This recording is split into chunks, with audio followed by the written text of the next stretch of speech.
Chapter 331. Then came a grave-hold necromancer, her gray robes swirling as she summoned skeletal warriors from the ground. Their bony claws reached for me, but I countered with pure light, a radiant burst that turned them to ash. She tried to raise more, but I closed the distance, my sword slashing through her ward with a mix of ice and force. Her crystal shattered, and I was already scanning for my next target. Within the first hour, I'd taken down over a dozen opponents, their crystals winking out one by one across the arena. The field was alive with action. Explosions rocked the air, shouts echoed, and spells clashed in dazzling displays of color. I caught glimpses of Cecilia, Rose, and Alara as I moved, each holding their own. Cecilia's crimson spells painted the sky, twisting into impossible patterns as she dispatched a serpent-eyes rogue. Rose's blue roses bloomed across her section, illusions throwing off her attackers. Alara's glowing barriers stood firm, her crystal untouched despite a barrage from a Pillin mage. They were incredible, and pride swelled in my chest, but I knew I'd have to face them eventually. After clearing another cluster of weaker foes, I decided it was time to challenge Cecilia. I found her locked in combat with a serpent-eyes assassin, his green venom darts clashing against her crimson fire. She was a whirlwind, her spells bending backward and spiraling inward, but he was slippery, dodging with unnatural speed. I stepped in, sending a wave of water to douse her flames and a gust of wind to knock him off balance. His crystal was exposed, and I shattered it with a quick slash before turning to Cecilia.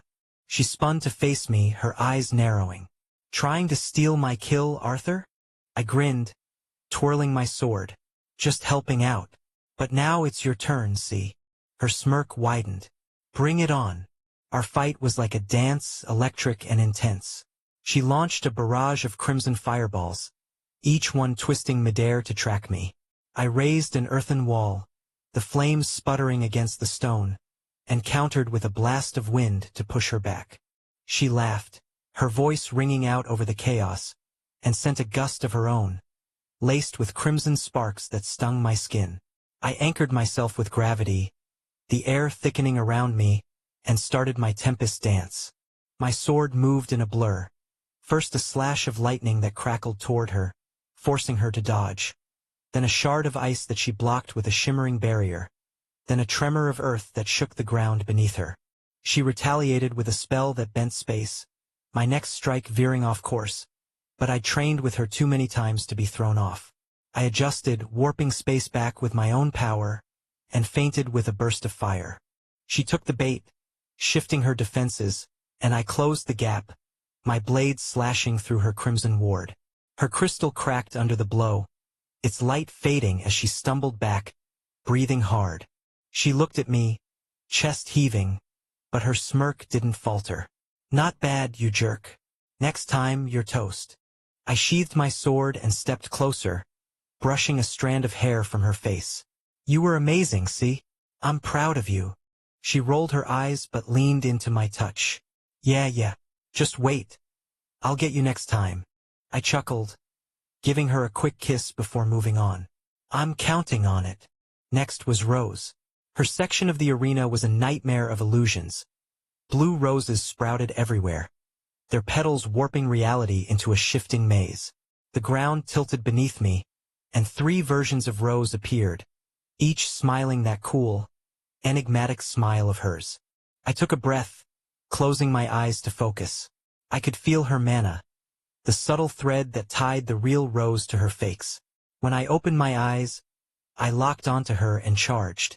Her voice echoed from all directions. "Think you can find me, Arthur?" "Already have." I shot back, my sword cutting through the air. The illusions tried to throw me off, lunging with phantom blades, but I ignored them, my tempest dance carving a path to the real Rose. Wind scattered the fakes, lightning tested her defenses, and ice slowed her movements. She warped reality, dodging with a grace that took my breath away, but I countered with a flicker of time distortion, freezing her for a split second. It was enough. I lunged, my blade shattering her crystal in a burst of blue petals. The illusions faded, and Rose stood before me, her expression soft with admiration. "You're incredible, Arthur. I knew you'd win." I pulled her into a hug, her warmth steadying me. "You made it tough, Rose. I love that about you." She blushed, resting her forehead against mine. "Just keep pushing yourself, okay? For us.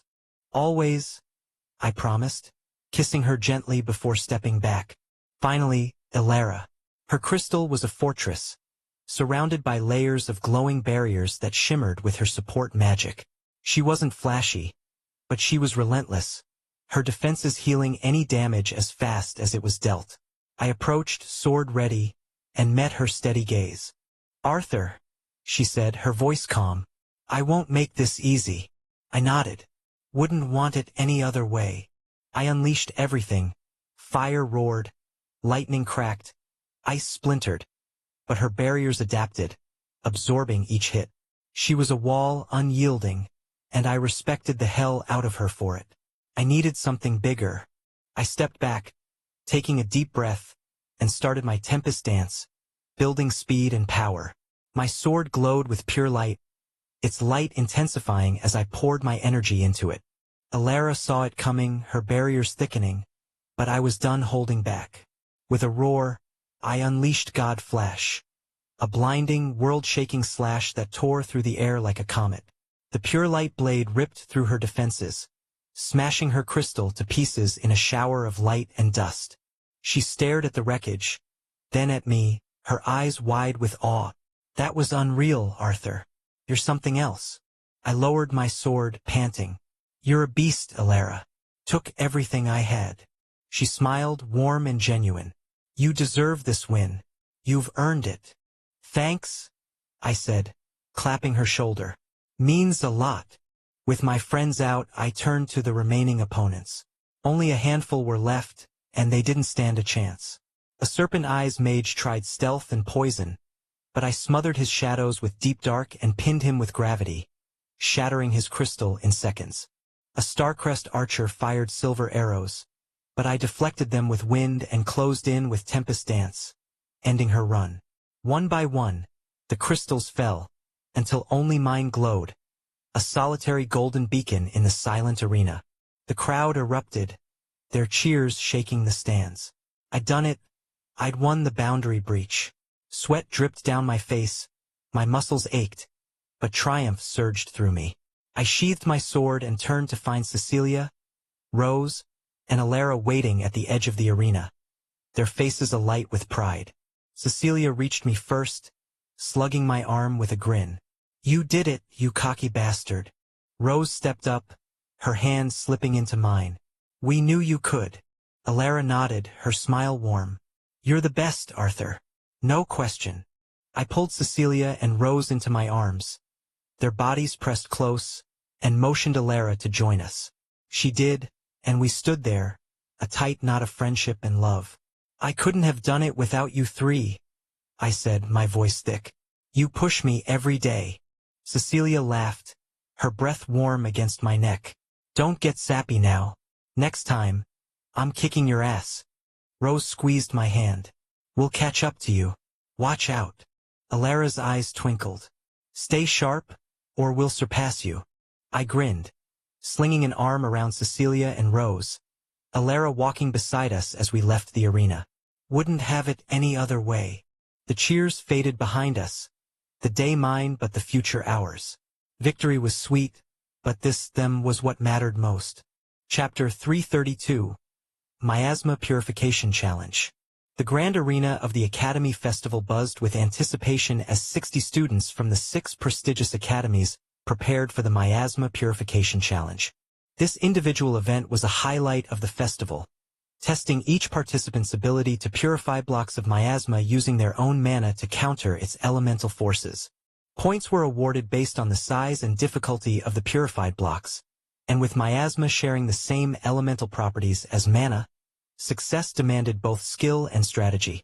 Among the white rankers, the highest tier of students, 3 figures stood out.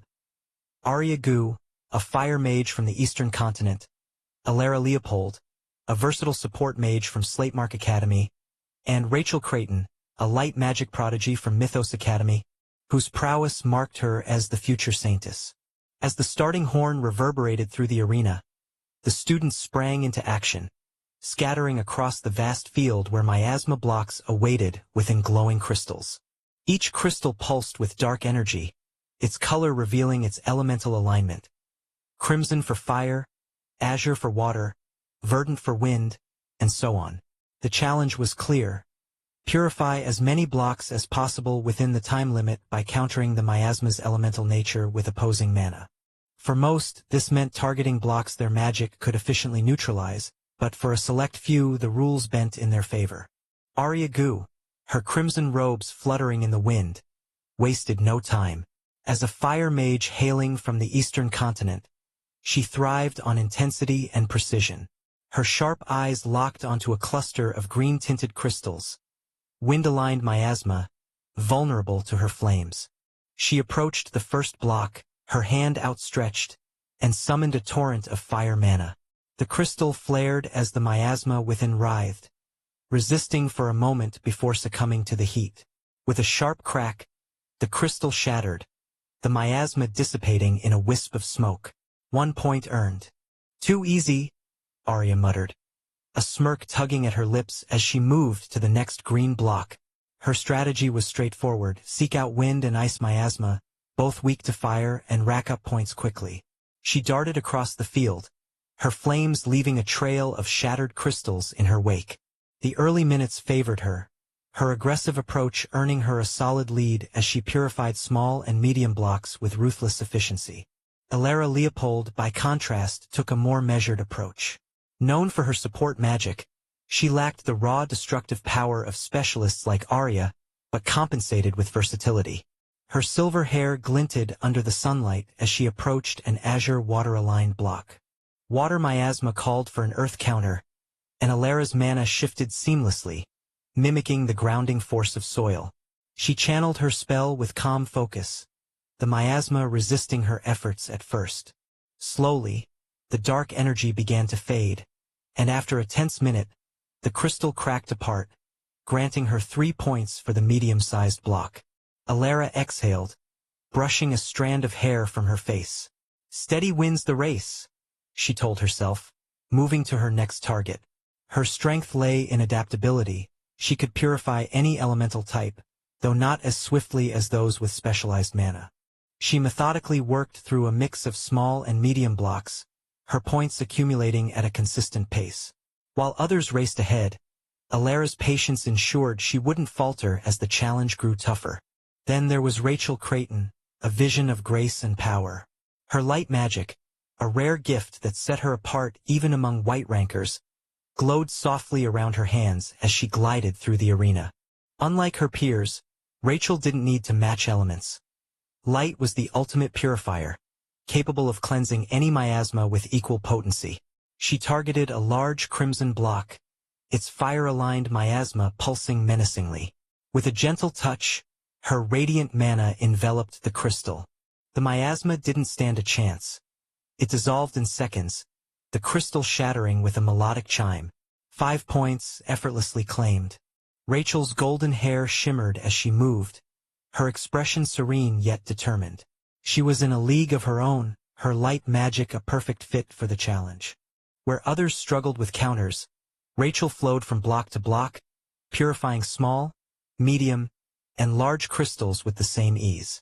As the future saintess, she carried an air of inevitability, her dominance unfolding before the awestruck crowd. Halfway through the event, the arena's landscape shifted. The smaller, easier blocks had largely been purified, leaving behind medium and large crystals that demanded greater effort. Arya found herself facing a row of yellow earth-aligned blocks, their sturdy nature a poor match for her fire magic. She gritted her teeth, frustration bubbling beneath her calm exterior. "This is going to take forever," she growled, channeling a burst of flames into one of the crystals. The miasma resisted, forcing her to pour more mana into the spell. After a grueling minute, the crystal finally broke, but the effort left her panting. Glancing around, she spotted a few remaining green blocks across the field and sprinted toward them, determined to reclaim her momentum. Alara, meanwhile, maintained her rhythm. She'd amassed a respectable score by sticking to her strategy, but now she faced a choice. A large water-aligned block loomed ahead, its 5-point promise tempting her. She took a deep breath and began weaving a complex spell, blending earth and lightning mana to counter the miasma's fluid energy. The process was slow, the dense corruption pushing back against her efforts, but Alara's focus never wavered.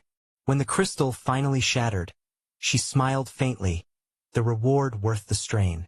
Rachel's advantage only grew as the challenge progressed.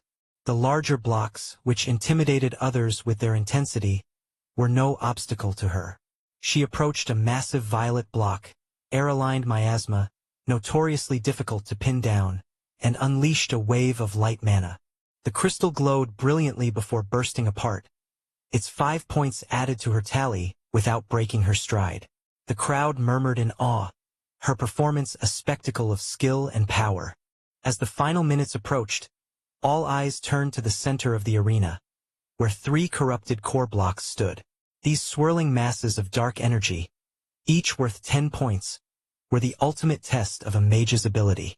Arya, Alara, and Rachel converged on the area, joined by a handful of other determined students. Arya reached the first core, her fire mana blazing as she attacked the miasma. The corruption was thick, resisting her flames with stubborn ferocity. She poured more power into her spell, sweat beading on her forehead, but the purification crawled along, each second ticking away her chances. Alara chose the second core, her support magic adapting to the task. She conjured a multi-layered spell, combining elements to chip away at the miasma. It was effective but agonizingly slow, her steady approach stretched to its limits by the core's complexity. Rachel stepped up to the third core, her light magic flaring with radiant intensity. She placed both hands on the crystal, and a blinding flash erupted, the miasma dissolving in an instant. The crystal shattered with a thunderous crack, 10 points secured. Without pausing, she turned to Arya's core, her voice cutting through the tension. "Let me help," she said, her tone warm but firm. Arya blinked, caught off guard. "You don't have to." Before she could finish, Rachel touched the crystal, and another flash of light purified it completely. The core broke apart, its points technically Arya's, though Rachel's intervention was undeniable. "Thanks," Arya said, a mix of gratitude and rivalry in her voice. "But I'm not done fighting yet." Rachel smiled. "I'd expect nothing less." With the corrupted cores vanquished, the last few blocks were purified in a frantic rush, and the horn sounded, signaling the end. The students gathered at the center, breathless and eager, as the announcer tallied the scores. In first place, the future saintess, Rachel Creighton of Mythos Academy, the voice boomed. The crowd erupted, cheering as Rachel stepped forward, her face glowing with pride. Her light magic had allowed her to purify more blocks, and the toughest ones, than anyone else, her score towering over the competition. In second place, Alara Leopold of Slate Mark Academy. Alara nodded, satisfied. She hadn't matched Rachel's brilliance, but her consistency had carried her far. And in third place, Arya Gu of the Eastern Continent. Chapter 333, Blue Rose's Heart. The festival had been a whirlwind of adrenaline and grit, but claiming first place in Boundary Breach felt like a quiet victory. My muscles throbbed from the effort, and my mind hummed with the thrill as I collapsed onto my bed. Late afternoon sun poured through the window, casting long shadows across the room. I was still replaying the moment I'd crossed the finish line, cheers echoing in my ears, when a soft knock snapped me out of it. The door creaked open, and there was Rose, leaning against the frame with a grin that sharpened her already striking features. Her dark auburn hair was a mess from the event, strands sticking out wildly, and a smudge of dirt streaked her cheek. She looked worn but alive, her energy practically crackling. She was the last of the 4 girls to stop by, and something about that felt right. "First place, huh?" she said, stepping inside and nudging the door shut with her heel. "Nice work, Arthur. Congrats." "Thanks," I said, pushing myself up a bit. "You weren't far off. I saw you out there. You're relentless." She laughed, a low, warm sound that rolled through the room, and dropped onto the bed beside me. Relentless doesn't always beat fast. But I'll take the compliment. For a moment we just sat there, the air between us buzzing with something unspoken. Her knee brushed mine, and I caught a faint whiff of sweat mixed with something floral clinging to her skin. Before I could overthink it, she turned, her hazel eyes catching mine, and leaned in. Her lips hit mine, warm and bold, and my hands slid to her waist like they'd known the way all along. She tasted faintly of salt and the day's exertion, her breath catching as I kissed her back, deeper, hungrier. My fingers pressed into her sides, pulling her closer until she was half in my lap, her hands climbing my chest to grip my shoulders. The mattress creaked under us as she shifted, her lean, strong frame pressing against me. I tilted my head, kissing the curve of her neck, and she let out a soft gasp, her fingers tightening in my shirt. The room shrank around us, the air growing thick as we fell into it, lips crashing, hands roaming, my pulse hammering under her touch. She didn't hesitate like the others might have. There was no second-guessing, no careful steps. Rose knew what she wanted, and right now that was me. Her confidence pulled me in, made my head spin. "I waited all day for this," she murmured against my skin, her voice rough and low, sending a jolt down my spine. "Watching you out there, pushing past everyone." Her teeth grazed my jaw, light but deliberate, made it hard to focus. I chuckled, my hands sliding along her back, feeling the warmth of her through her shirt. "So that's why you came in third? Too busy staring at my stunning victory?" She pulled back just enough to shoot me a fake glare, her eyes glinting with that fire I'd seen on the course. "I came in third because you and that other guy were monsters. But yeah, you didn't help."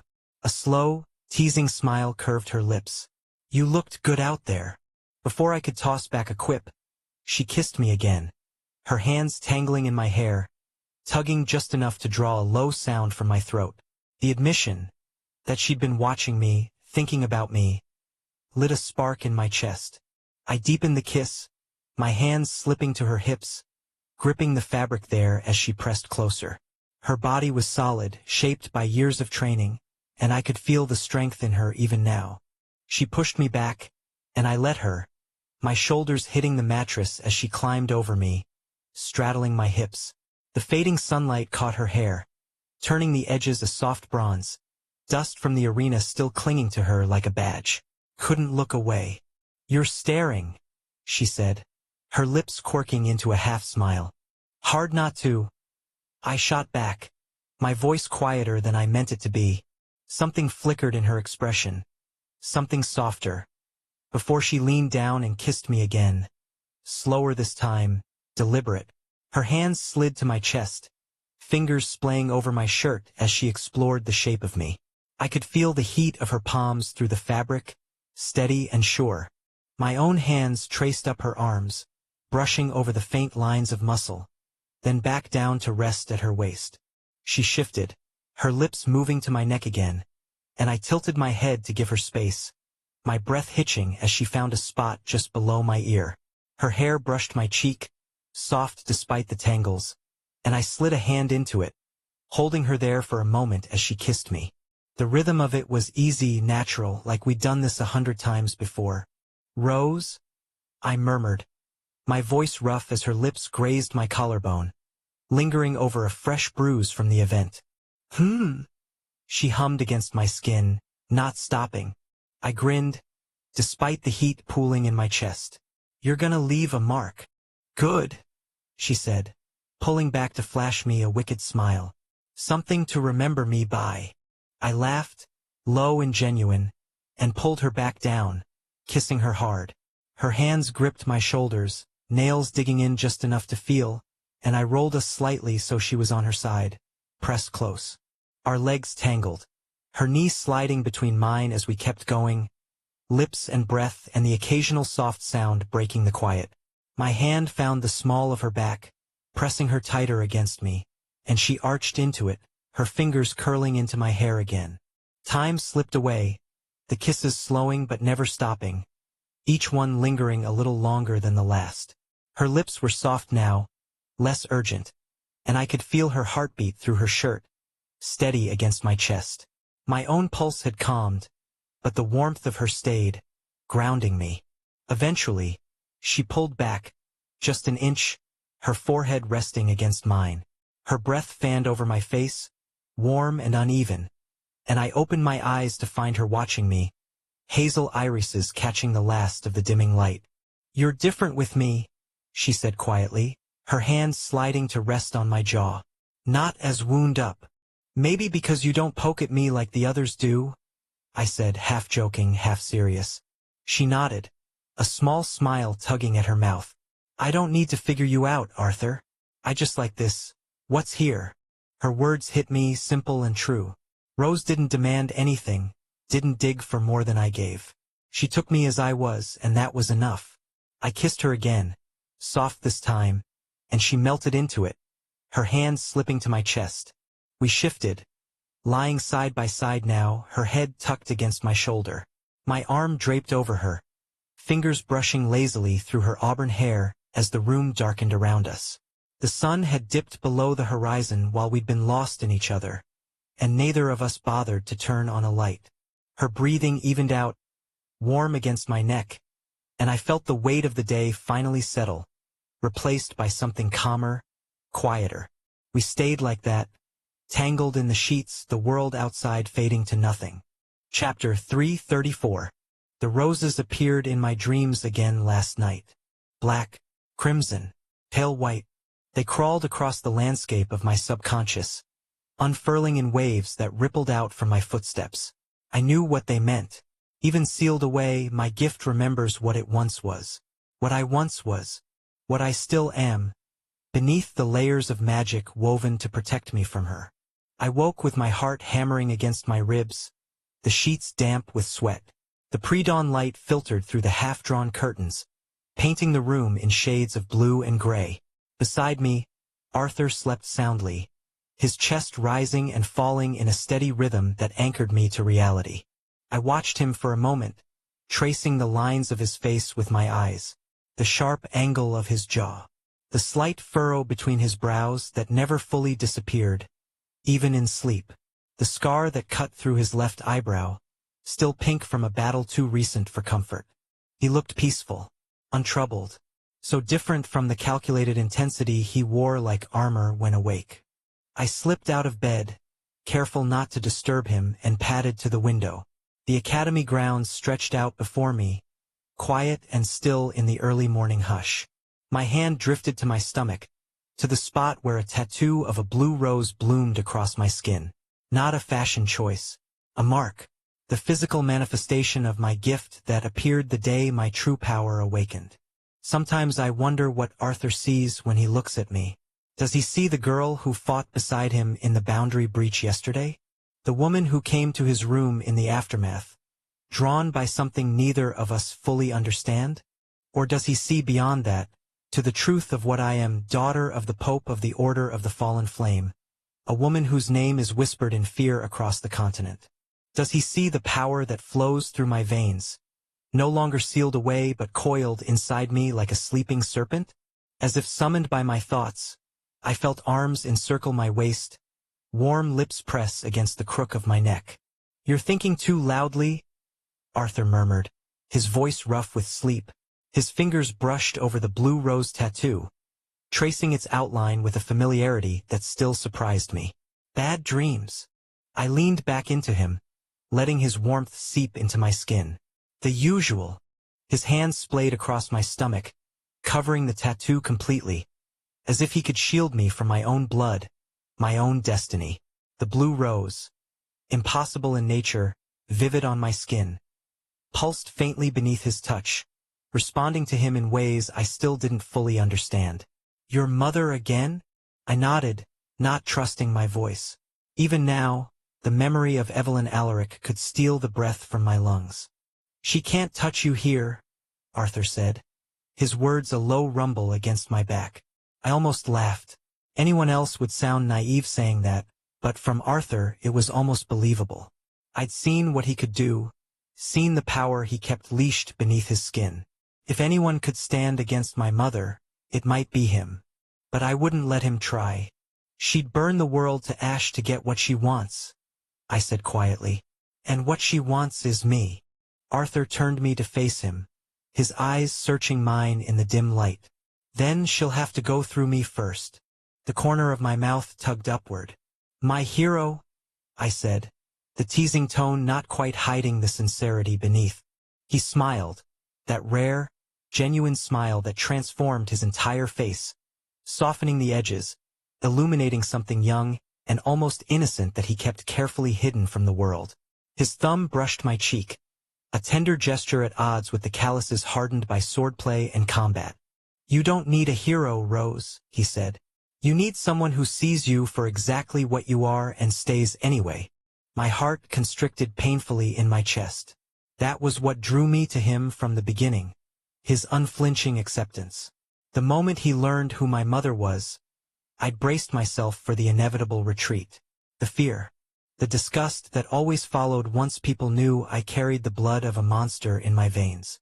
Instead, he'd simply raised an eyebrow and said, "And? You're not her." For words that had shattered every wall I'd built. "Come back to bed," he said now, tugging gently at my hand. "It's too early for existential dread." I followed him, watching the play of muscles across his back as he moved, the faint scars that mapped his own history of violence and survival. We were alike in that way, marked by our pasts, carrying wounds both visible and hidden. As we settled back onto the mattress, his fingers found the tattoo again, tracing its contours with a gentleness that made me shiver. Something flickered across his face, a shadow of old pain, quickly masked. Sometimes the harder path is the only one that lets you live with yourself afterward. I recognized the deflection but didn't push. We all had parts of ourselves we weren't ready to share. Instead, I placed my hand over his where it rested on my tattoo. I used to fear it, I confessed. This mark, what it represents, the potential for destruction it holds within me. And now, I let out a long breath. Now I think it's a reminder, a warning. Arthur's eyes darkened. You're not her, Rose. I have her blood, I reminded him.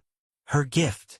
And your father's heart, he countered, his palm pressing more firmly against the tattoo, as if he could reach through skin and muscle to touch the essence of me. I've seen you fight. You're vicious when you need to be, but you never enjoy causing pain. You protect people. You choose mercy when you can afford it. Tears pricked at the corners of my eyes, unexpected and unwelcome. I blinked them back fiercely. How can you be so sure, when even I'm not? His answer was to kiss me. Not with the hunger of last night, but with something deeper, steadier. A certainty that flowed from him into me.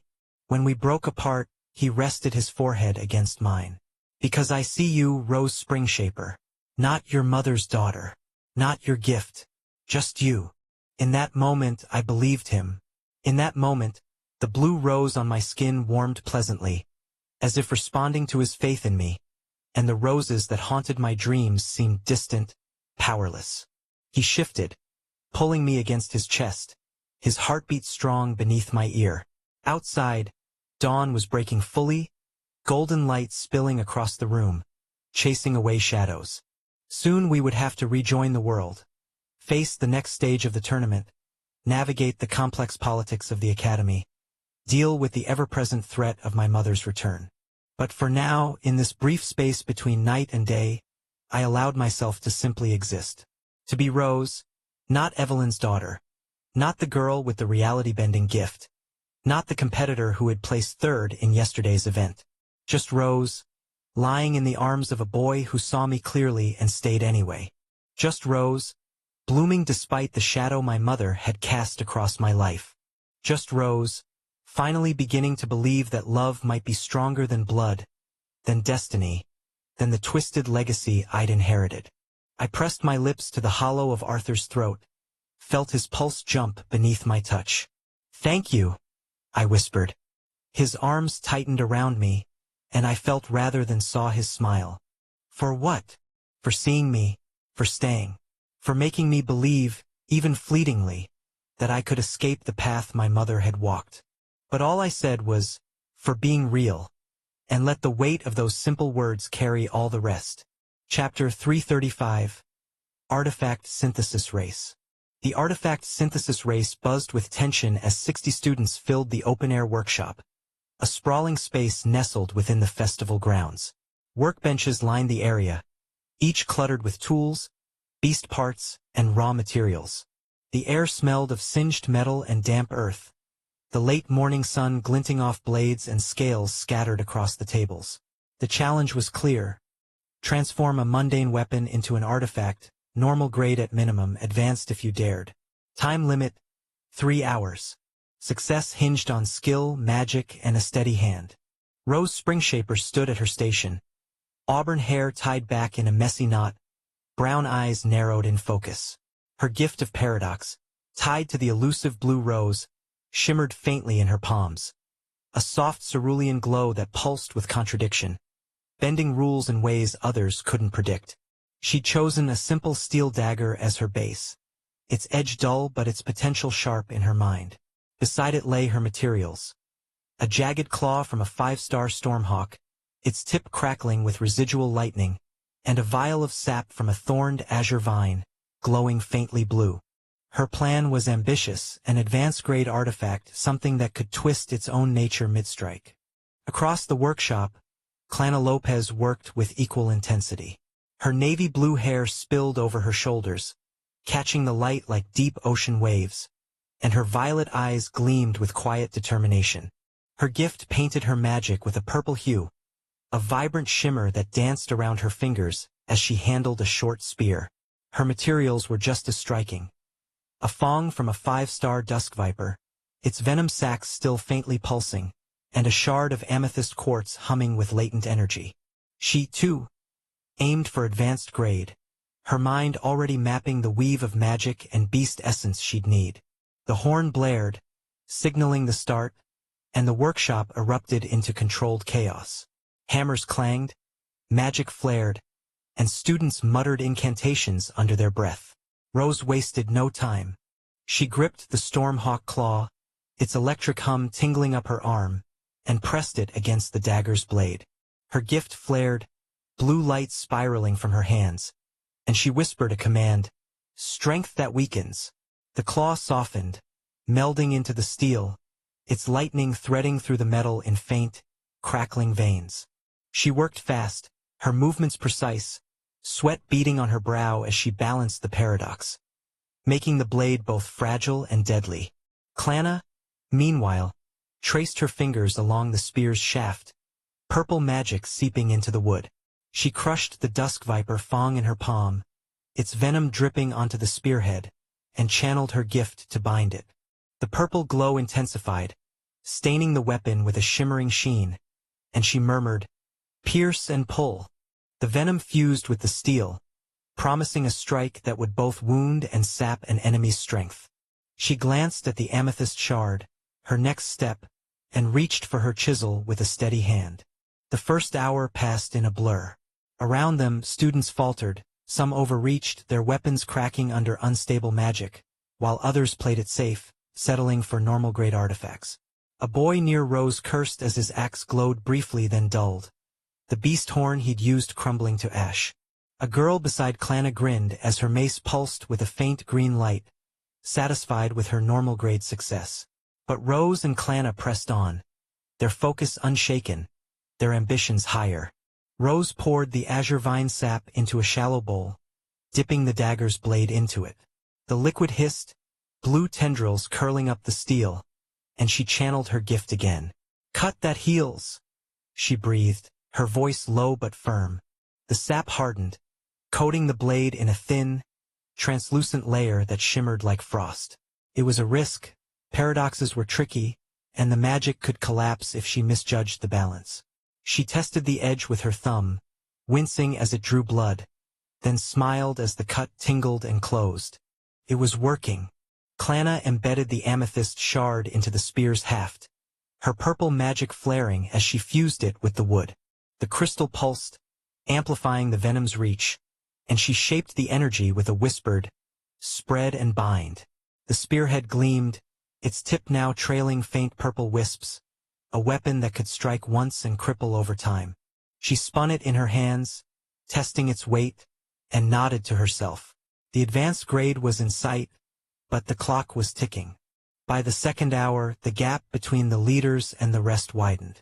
Rose's dagger thrummed with a strange energy, its blade flickering between solid steel and something almost liquid. She etched runes along the hilt, symbols of contradiction she'd memorized from old texts, her hands steady despite the strain. The Stormhawk's lightning crackled faintly, arcing between her fingers, and she gritted her teeth, forcing it to settle. "Stay," she muttered, and the glow stabilized, locking the artifact's power in place. Clana's spear was taking shape, its purple aura growing richer. She carved channels into the shaft, guiding the amethyst's energy to the tip, her violet eyes sharp with focus. The dusk viper venom had fully integrated, giving the spearhead a glossy, almost wet look, and she tested it with a quick thrust. The air hummed, a faint pull tugging at her own hand, and she adjusted her magic to refine the effect. It was close, dangerously close, to perfection. The final hour loomed, and the workshop grew quieter, the weaker attempts fading as students finished or gave up. Rose's brown eyes flicked to Clana, catching the purple glow across the room. She knew Clana was a threat. Her precision was legendary among the white rankers, but Rose trusted her own edge. She gripped the dagger, channeling one last surge of her gift, blue light flooding the blade. "Break to mend," she said, and the weapon pulsed, its form complete. She set it down, panting, its advanced-grade aura unmistakable. Clana felt the pressure, her navy hair sticking to her sweat-damp neck. She poured her remaining magic into the spear, purple tendrils wrapping it like vines. "Hold and drain," she commanded, and the amethyst flared, locking the artifact's power. She stepped back, hands trembling slightly, and examined her work.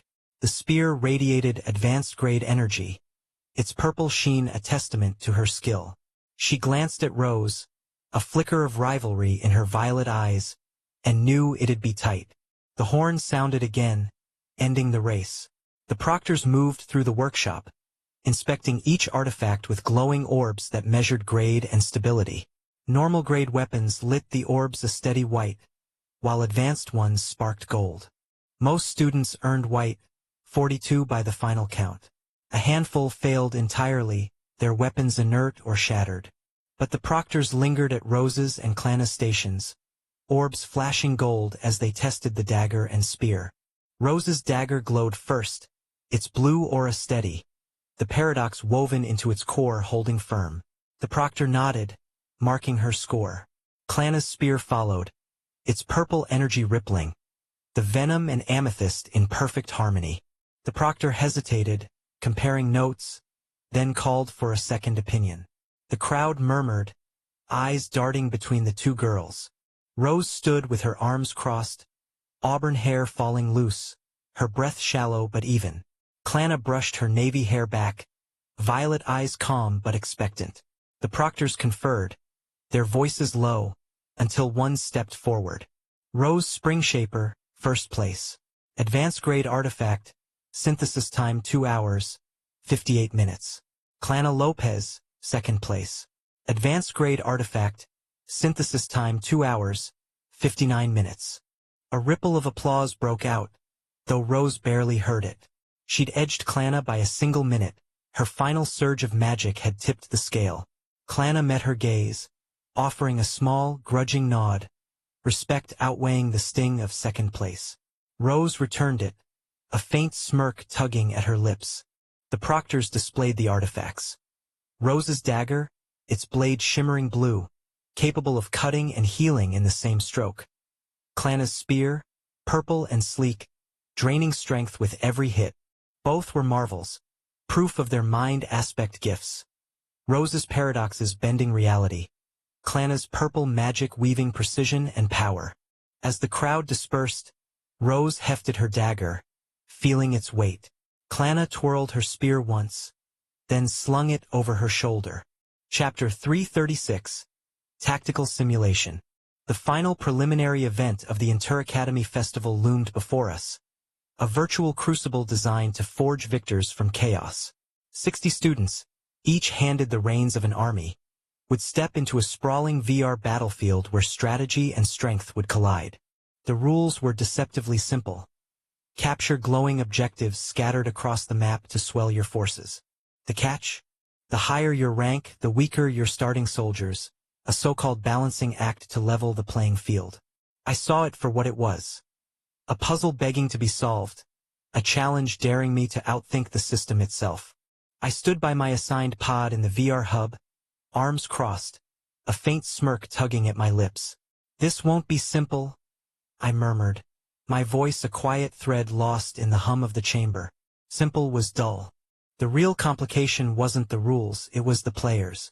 Ren was here, a rank below me but a storm in human form, his presence a guarantee of chaos. After Lucifer and Jack, he was the last person I wanted to cross swords with too early. Then there were Seraphina and Jean, each a force of nature in their own right, both hungry for the same prize I was. The VR hub buzzed with restless energy. A sterile expanse of white walls and polished floors lined with 60 sleek pods that gleamed under the stark overhead lights. Students milled about. Some paced, boots tapping out nervous rhythms. Others stretched, flexing muscles that wouldn't matter once the helmets took over. I scanned the room, cataloging threats. Seraphina stood a few stations down, silver hair glinting like a blade, her posture rigid and unyielding as if she'd already iced the competition in her mind, though her expression did melt when our eyes crossed. Jean leaned against the back wall, dark eyes roving the crowd, hands resting lightly on the hilts of his twin short swords, casual but coiled. Ren slouched by his pod, violet gaze sweeping the room, lingering on me for a heartbeat before sliding away. A silent gauntlet thrown. The proctor stepped forward, a wiry figure clutching a glowing tablet. His voice sliced through the chatter, sharp and authoritative. "Participants, prepare to enter the VR pods. The event begins in 5 minutes." A ripple of motion swept the room as students turned to their stations. I took a slow, steadying breath, letting the nerves settle into focus. My pod's door hissed open, revealing a sleek interior, a contoured seat, a helmet-like device suspended above it, and walls that shimmered faintly with embedded tech. I stepped inside, the door sealing behind me with a soft click. The seat molded to my frame as I sat, and the helmet descended automatically, fitting snugly over my head, its cool metal pressing against my temples. A mechanical voice hummed in my ears, calm and precise. "Initiating VR link. Please remain still." The hub faded, replaced by a swirling vortex of colors, blues and greens bleeding into reds and golds. A fleeting wave of disorientation tugged at my senses as my consciousness slipped from flesh to code, plunging into the virtual realm. When the colors coalesced, I stood on a vast, open plain. The sky burned a deep, ominous red, casting an eerie glow over a patchwork of cracked dirt and sparse grass. In the distance, glowing objectives pierced the horizon like lances of light, beacons of power waiting to be claimed. My army materialized around me, 50 soldiers in total, their forms flickering into existence.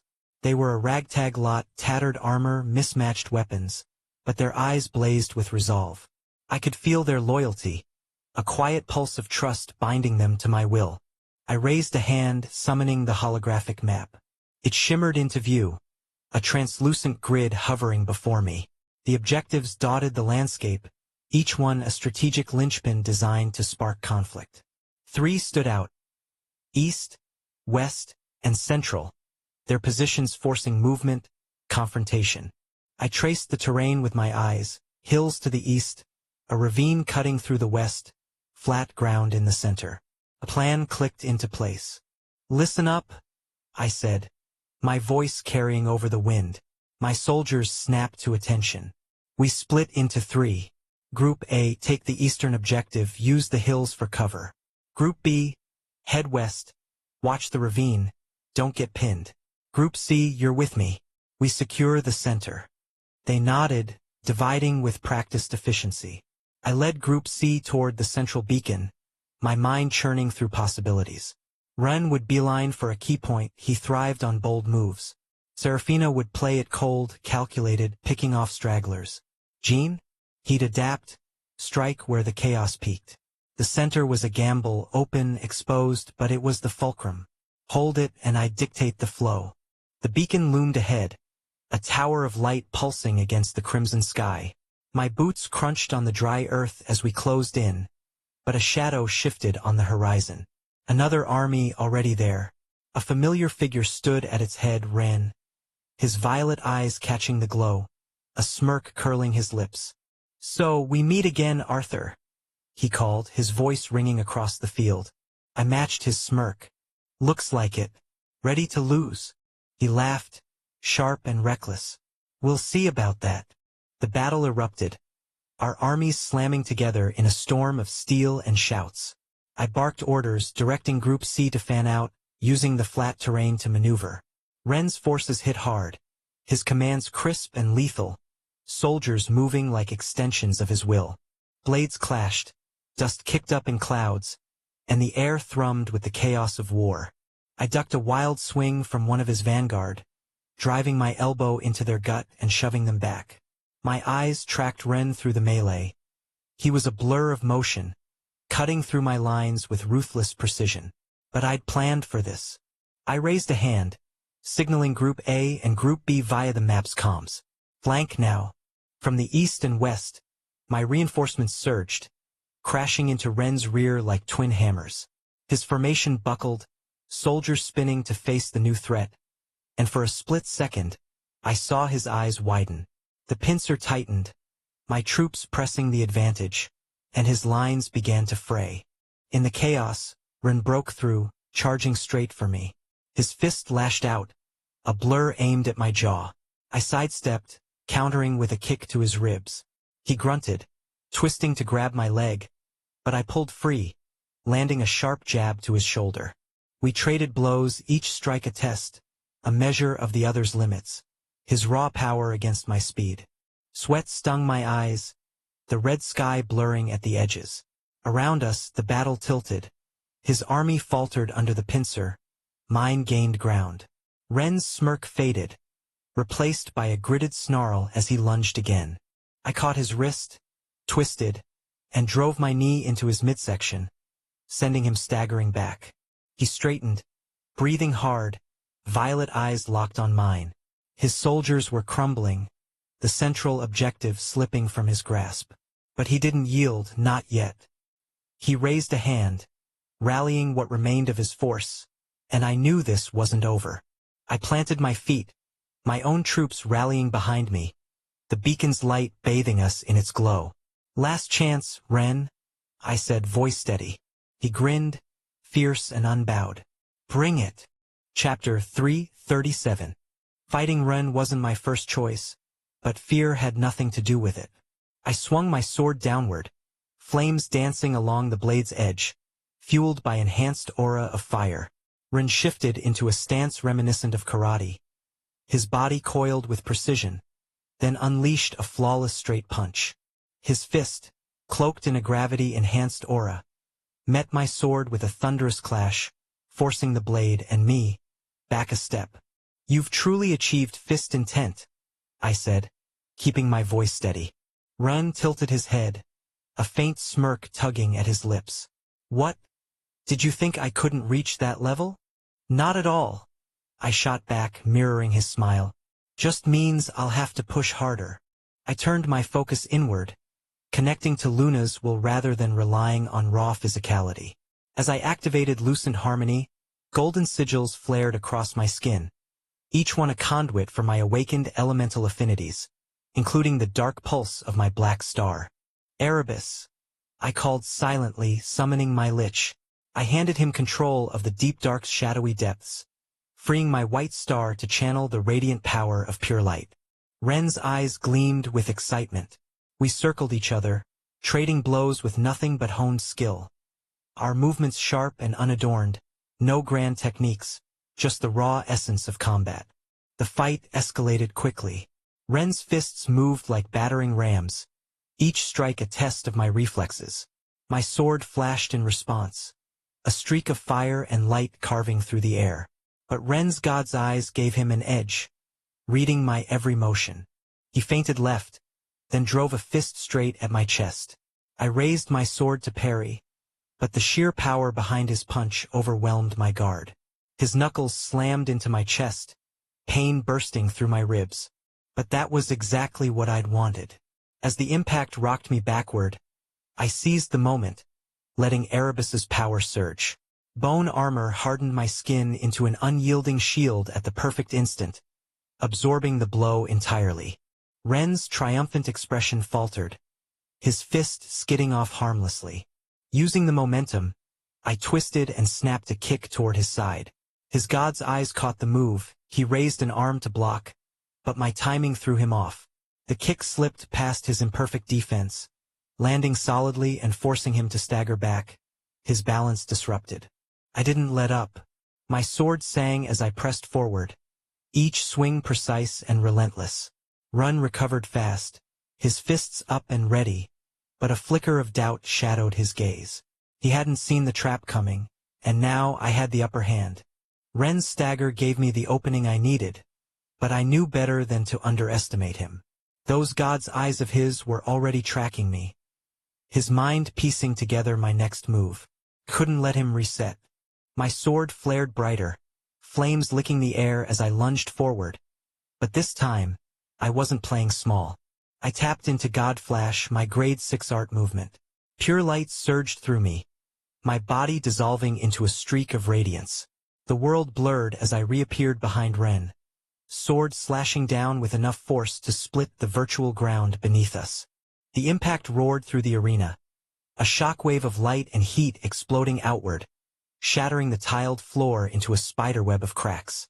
Ren twisted at the last second, his arm raised, but the blow still caught his shoulder, carving a deep gash that sprayed virtual blood across the fractured tiles.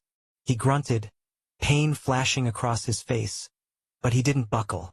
Instead, he retaliated with the first movement of his grade 6 art void fist, collapsing step. His foot slammed into the ground, and the space around him warped, a ripple of distorted gravity racing toward me. The air itself seemed to collapse inward, dragging me off balance with a force that could crush steel. My bone armor creaked under the pressure, shards of virtual stone pelting me as the arena groaned. I gritted my teeth, planting my sword into the ground to anchor myself.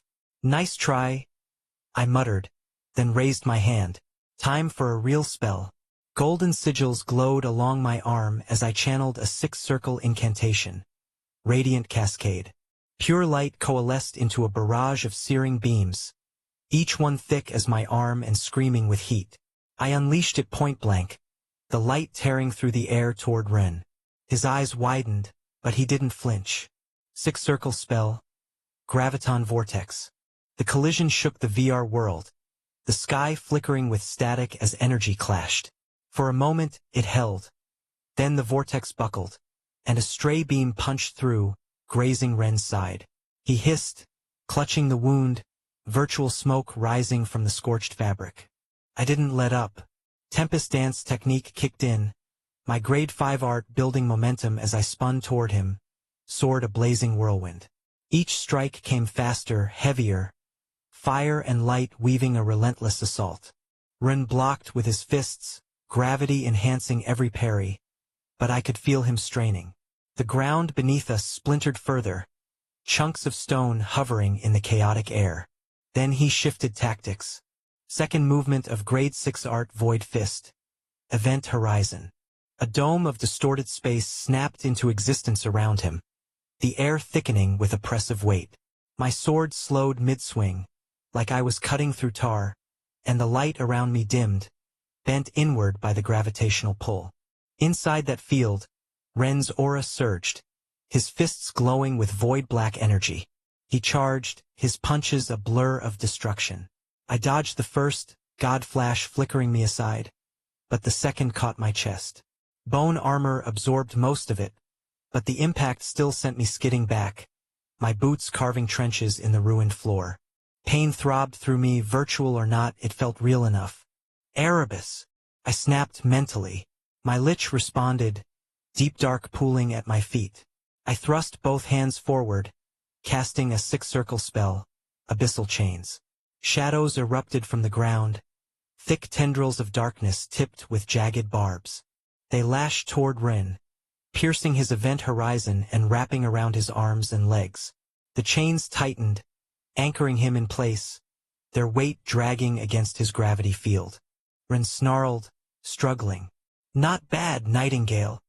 His aura flared, and with a roar he broke free, the chains shattering into wisps of shadow.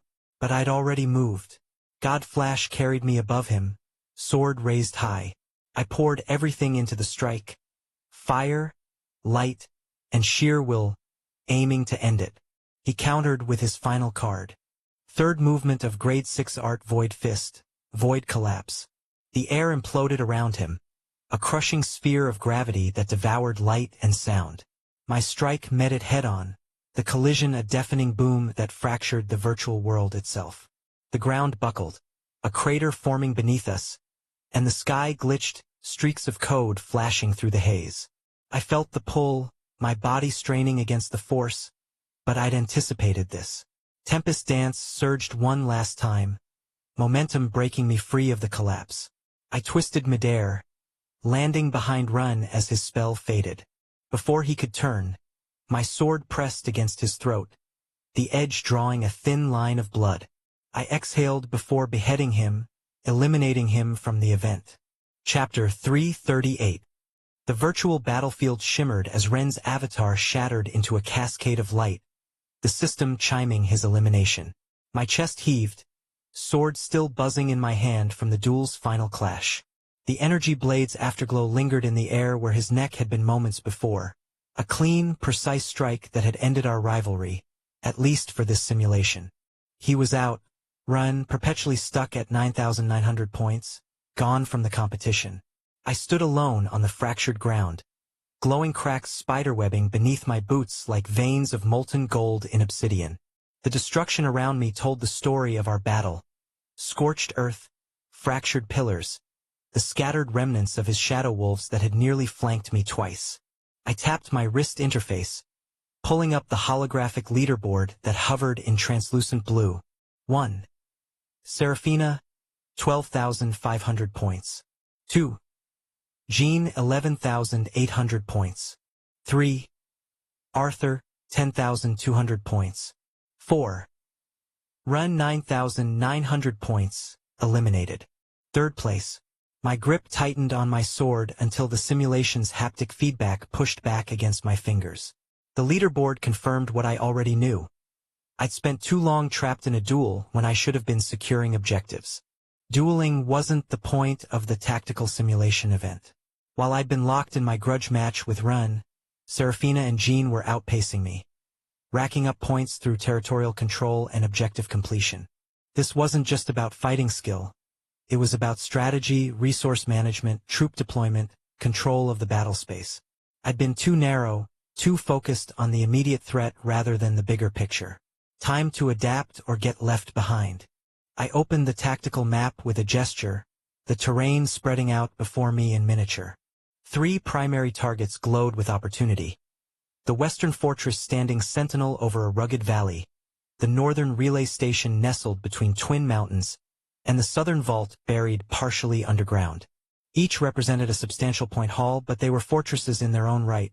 NPC guards with advanced combat AI, automated turrets with predictive targeting, and rival players circling like vultures, waiting for someone else to weaken the defenses before swooping in.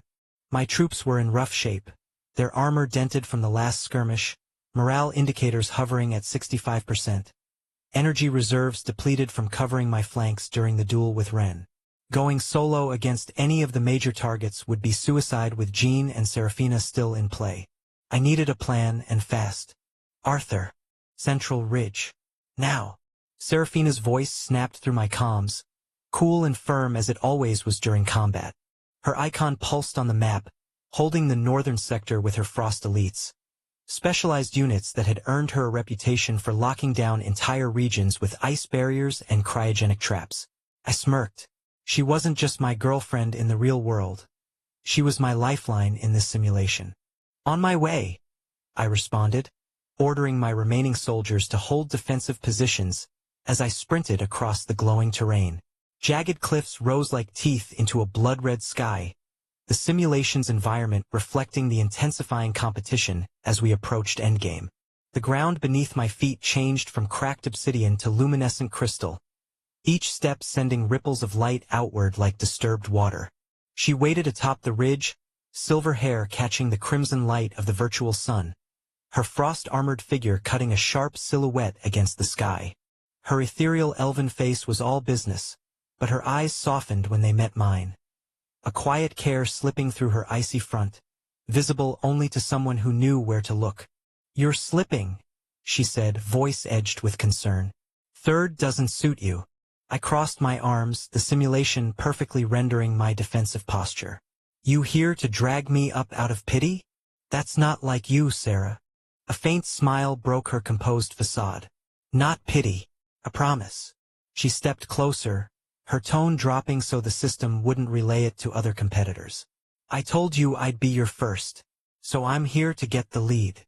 Her words hit deep, echoing a night in the real world when she'd whispered that vow. Her hand in mine, moonlight spilling across her face. She wasn't just my partner here. She was my anchor in both realities. "You've already got that title," I said, the corner of my mouth lifting. "Let's make the system agree." "Deal." Her smile vanished, replaced by tactical focus, the transition seamless. The Western Fortress. It's a monster, 3-layered gates, elite NPC guards, turrets with overlapping fields of fire. But the points will vault you past Jean and me. We take it together. My elites, your troops. You claim it. I pulled up the fortress on the map. A jagged stronghold perched on a cliff edge, surrounded by a shimmering force field that indicated its high-value status. Jin's undead scouts prowled nearby, bone-white markers circling the approach. He'd move on it soon if we delayed. The defenses were brutal, but with Seraphina's frost units complementing my more balanced force, it was doable. "Smart," I said. "We hit it fast, before Jean consolidates." We regrouped at the cliff's base, our forces blending. My battle-scarred soldiers with their adaptive armor beside her frost elites, their icy plating glinting with arcane energy. The fortress towered above, its shadow heavy across the valley floor. Jin's scouts snarled in the distance, their bone-white forms shifting between patches of shadow. I raised a hand, feeling the weight of command. "Seraphina, crack the gates. I'll lead the push once we're through." She nodded, her blade flaring with frost energy that crystallized the air around it. "Move."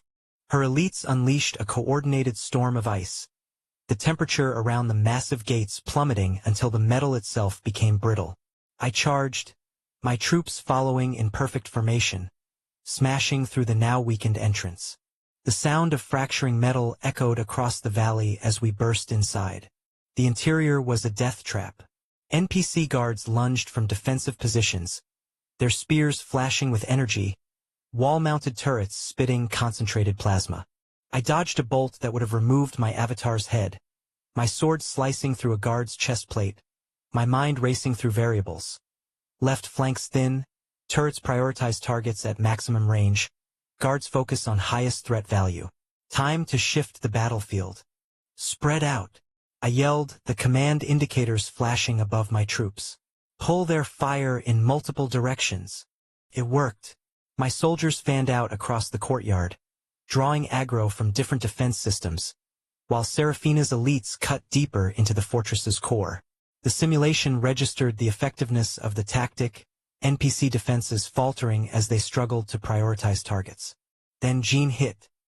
His undead horde burst from the shadows where they'd been gathering strength, skeletal warriors and rotting hulks slamming into our flank.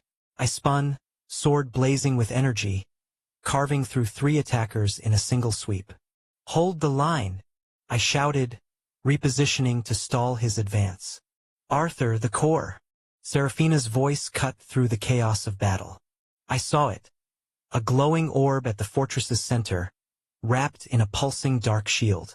This was the capture point, the objective worth thousands of simulation points. Jean dropped from a higher level, his twin short swords whirling with dark mana, his voice a low hiss. Too late, Nightingale. He lunged at me, blades aimed for vital points. I parried the first strike, metal screaming against metal, shoving him off balance, then countered with a diagonal slash. He dodged with unnatural speed, summoning more undead from the ground itself, their bony claws scraping at my legs. Seraphina, I called, weaving through the mass of enemies. Pin him down. She was there in a heartbeat, her frost blade clashing with Jin's short swords, ice energy meeting dark power in a spectacular collision that the simulation rendered as a shockwave of color. I seized the opening, charging the barrier that protected the core, pure light energy igniting along my sword's edge. One strike, two, three, the shield cracked, fracture lines spreading like a spider's web, then shattered completely. I grabbed the core, feeling the simulation register the capture as my points spiked dramatically. 1. Arthur, 15,000 points.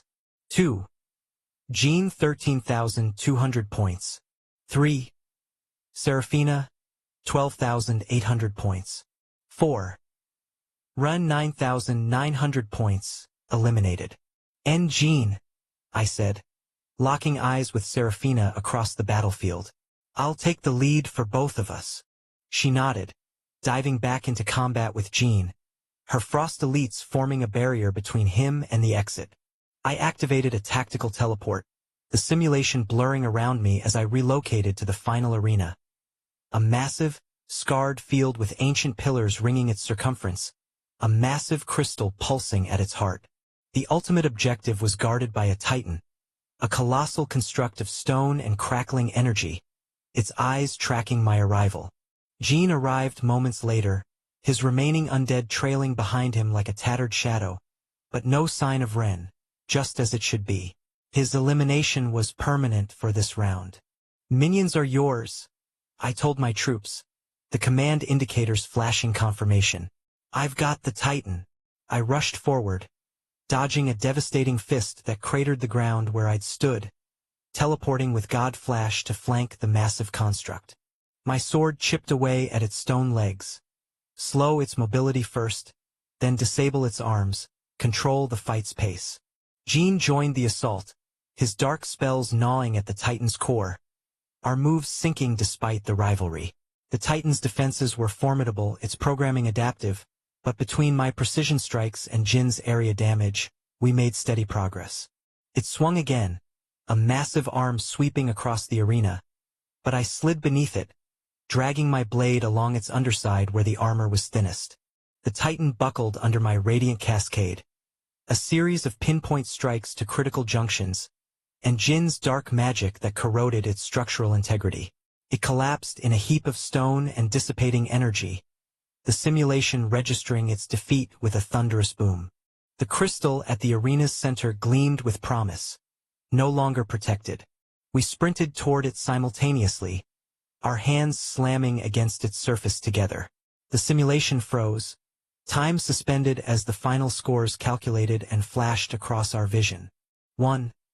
Arthur, 18,000 points. 2. Jean, 16,500 points. 3. Seraphina, 15,200 points. 4. Run, 9,900 points, eliminated. I stepped from the simulation pod, the real world rushing back in a wave of sensory input. My pulse gradually slowed as the adrenaline of virtual combat faded. The training center hummed with activity around us. Other cadets analyzing their performances, instructors making notes, maintenance drones checking the pods for mechanical issues. Seraphina emerged from her pod nearby, her cool mask of professionalism lifting with a hint of pride when our eyes met. Jean glared from across the room, silent in his defeat but already calculating his next approach. I could see it in the way his fingers twitched, mentally reviewing the simulation's key moments. Seraphina walked over, her steps measured, voice soft enough that only I could hear. You won. I kept my word. I grinned, running a hand through my hair, still damp from the pod's neural interface. Wouldn't have without you. Chapter 339, Crown Challenge.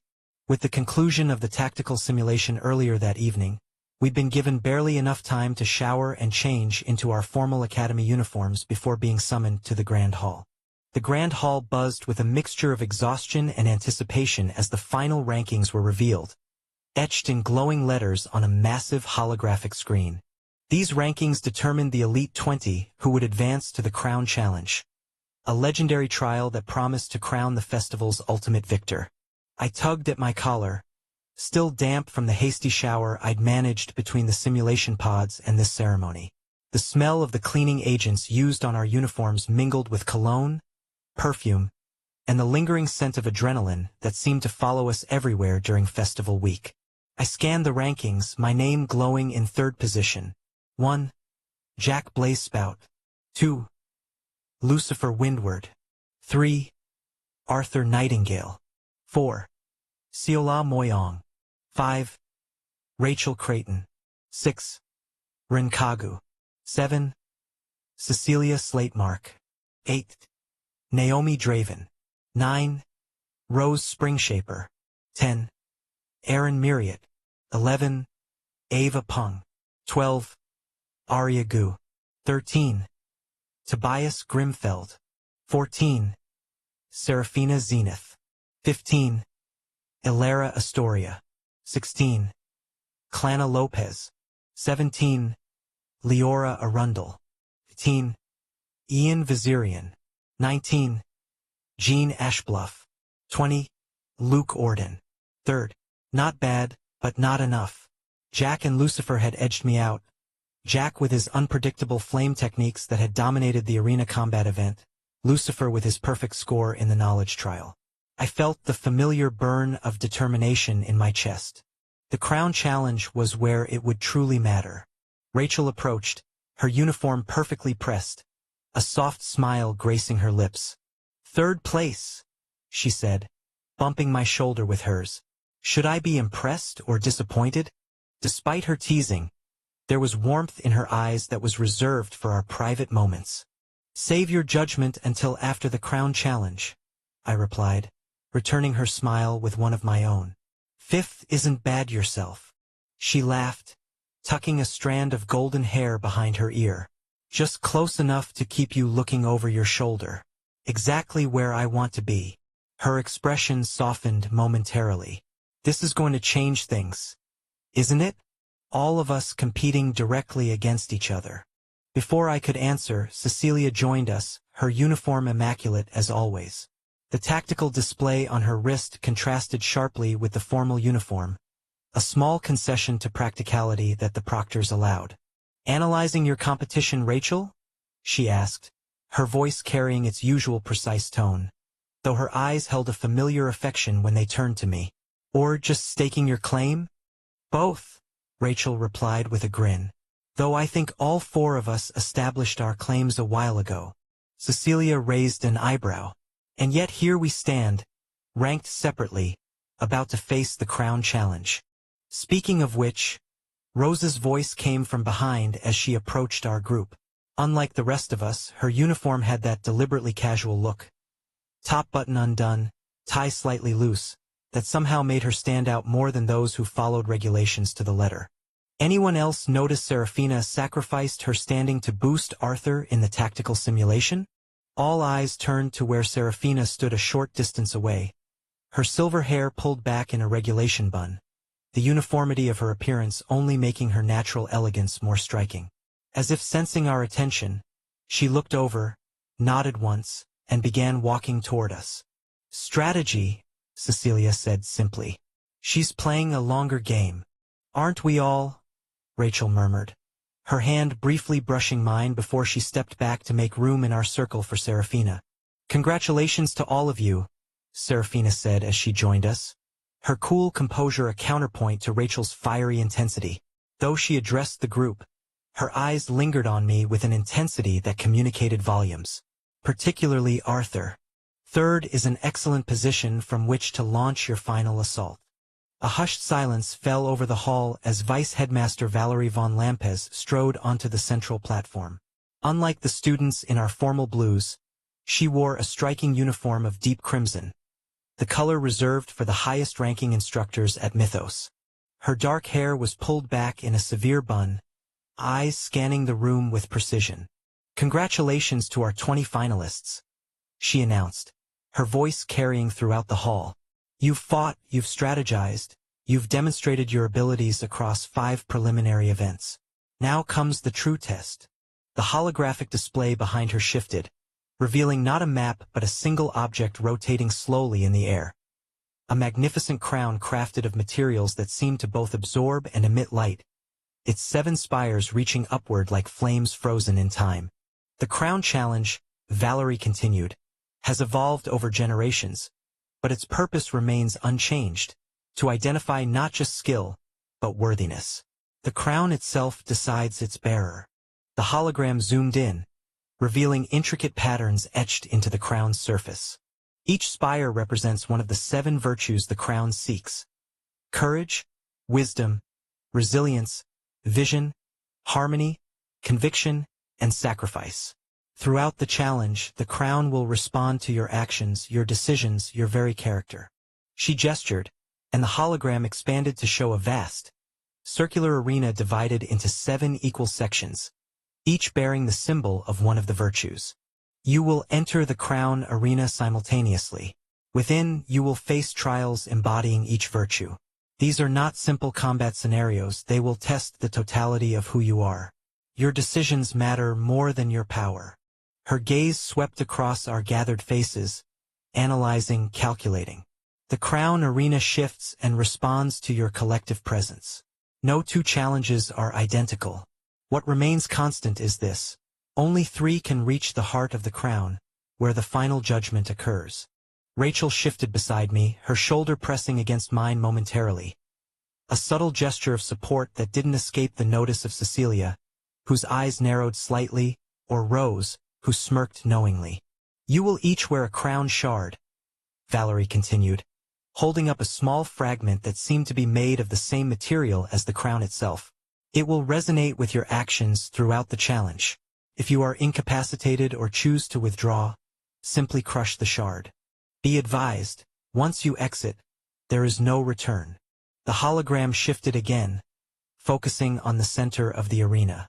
She paused, then added with clear purpose, "The crown is more than a symbol. It resonates with its chosen bearer, enhancing their natural talents and abilities for a full month following the challenge and acting as a rare booster of talent, even for integration rankers. The advantages this provides in your future endeavors should be obvious. Choose your path wisely." The implications were immediate and electric. This wasn't just about prestige or academy standing. The crown offered real power and advantage. I felt the tension in the room shift, sharpening into something more calculated. Alliances that might have formed out of convenience would now be weighed against the potential cost. "You have 4 hours to rest and prepare," Valerie announced. "The challenge begins promptly at 2 p.m. tomorrow. Use this time wisely." As we were dismissed, Serafina caught my eye across the crowd. She gave me a slight nod. Our plan to work together, at least initially, still stood. Rose approached from my left, loosening her tie further with one finger. "So it's business now," she said quietly. "I wouldn't mind seeing you take that crown, but I'm not handing it to you." "I wouldn't expect you to," I replied honestly. Rachel appeared at my other side, close enough that our arms brushed. "We should talk strategy before this starts," she said, her voice pitched low. "All of us. There's more than one way to approach this." "Agreed," Cecilia said, joining our impromptu circle. "The observation deck in 30 minutes. We need to analyze what we know about the challenge before making any decisions." As our group dispersed to prepare, I lingered, studying the holographic crown one last time. Its 7 spires seemed to pulse with possibility. I could almost feel the weight of it, the power it would bring. 3rd place was respectable. But I hadn't come here to be respectable. To come to win. Chapter 340.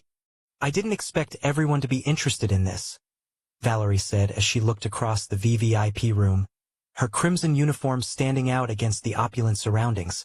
The observation chamber was suspended high above the arena, its walls constructed of one-way transparency material that offered an unobstructed view of the preparation area below. Plush chairs were arranged in tiered rows, each bearing the insignia of a major academy or continental power. Crystal decanters of rare spirits sat untouched on side tables, the gathering too focused on the spectacle about to unfold for such distractions. Well, the winner for the Upper Years Inter Academy Festival is obvious anyway. Leon Vizirian from the southern continent, who came with Serpentstone Academy, said as he yawned, stretching his tall frame. His dark green robes, embroidered with the silver serpent of his academy, rustled with the movement. Despite his affected boredom, his sharp eyes never left the display showing the 20 finalists' rankings. I am much more curious about this one, especially due to the extra amount of talent. The air in the room hummed with barely contained power. These weren't merely spectators but immortal rankers, individuals whose accomplishments had earned them the right to sit in judgment of the next generation. Their presence created an almost palpable pressure, the atmosphere dense with competing energies that seemed to test each other's boundaries.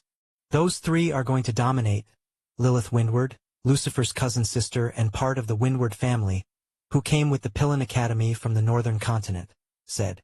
She absently twisted a strand of platinum blonde hair around her finger, the strands seemingly catching light from within. Her white and gold uniform remained pristine despite the long journey south. Arthur Nightingale already showed the difference against Renkagu in the tactical simulation event. Holographic displays hovered throughout the room, replaying highlights from the preliminary events. Arthur's decisive victory over Ren played in silent loop near the center of the chamber, drawing occasional glances from the gathered dignitaries. It is going to be interesting, Jaehyun Namgung, who came with the Starcrest Academy from the eastern continent, said. Unlike the others who projected their status overtly, Jaehyun's presence was understated yet unmistakable. His traditional indigo robes bore no ornamentation, but the air around him seemed to shimmer slightly, as if reality itself respected his power enough to give him space. I wasn't expecting the Grand Marshal of the Western Continent herself to come though, Valerie said as she turned towards Maylin Potton, a woman whose military bearing was evident in every precise movement.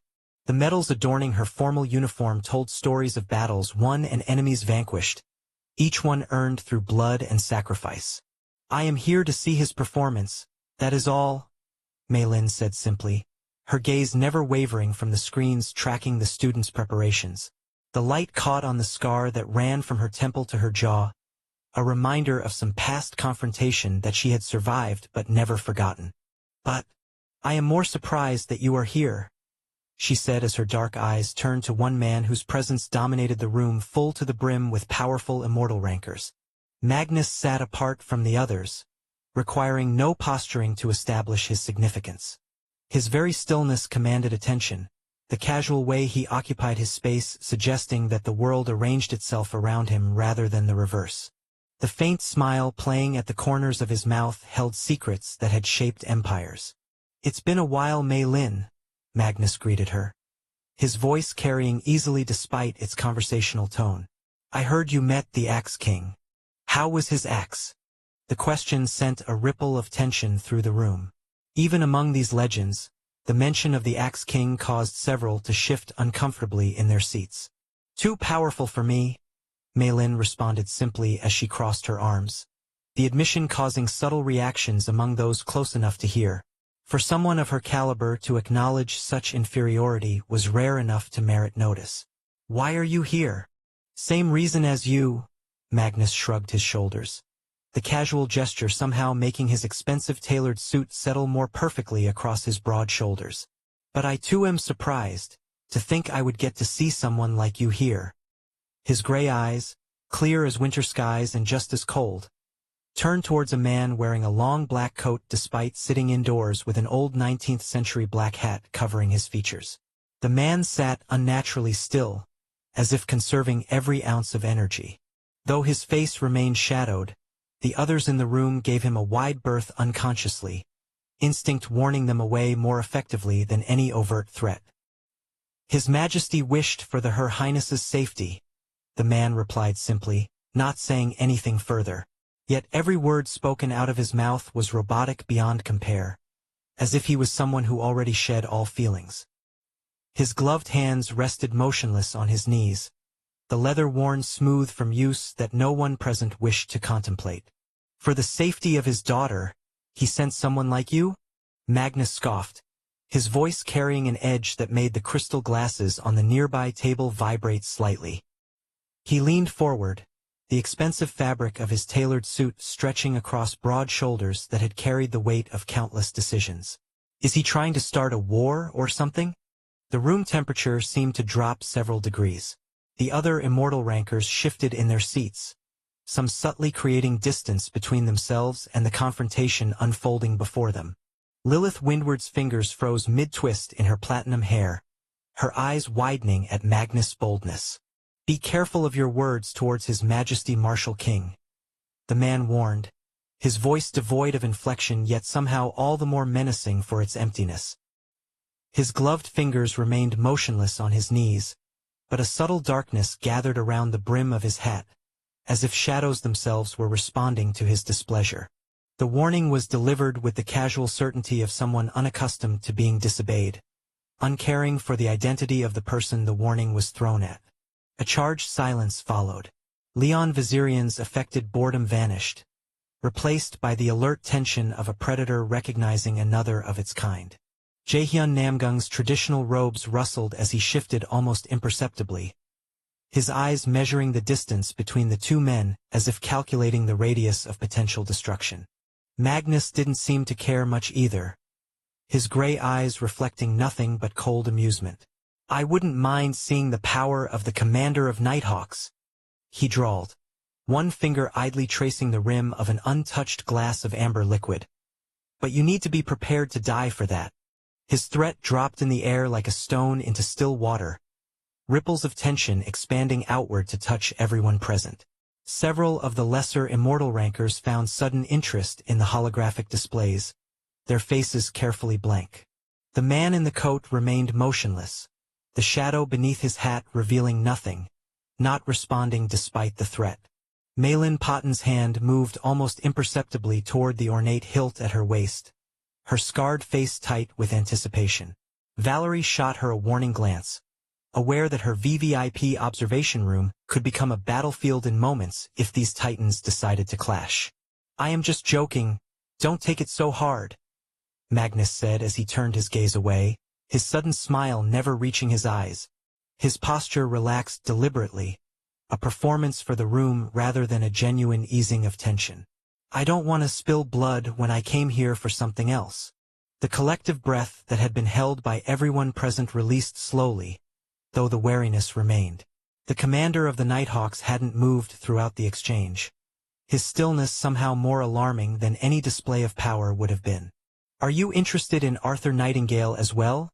Malin said, her tactical mind shifting the conversation to safer ground. The medals on her uniform caught the light as she crossed her arms, her piercing gaze assessing Magnus with military precision. Who isn't? Magnus replied, gesturing toward the main display where Arthur's profile was prominently featured. The hologram highlighted his combat statistics, a series of numbers that told only part of the story of his potential. He is a talent I am going to nurture. A ripple of surprise spread throughout the room. Several heads turned sharply, the implications of Magnus' statement too significant to ignore. Jaehyun Namgung's eyes narrowed thoughtfully, while Leon Vizirian abandoned all pretense of disinterest, sitting forward in his seat. The Martial King was the current paragon and thus the strongest person in the world, as he was the only one at mid-radiant rank. Valerie's dark eyes flicked between Magnus and the commander, calculating the new tensions that would inevitably affect her students. The room that had seemed spacious moments before now felt claustrophobic, compressed by the weight of ambition and power politics being played out with a young man's future as the prize.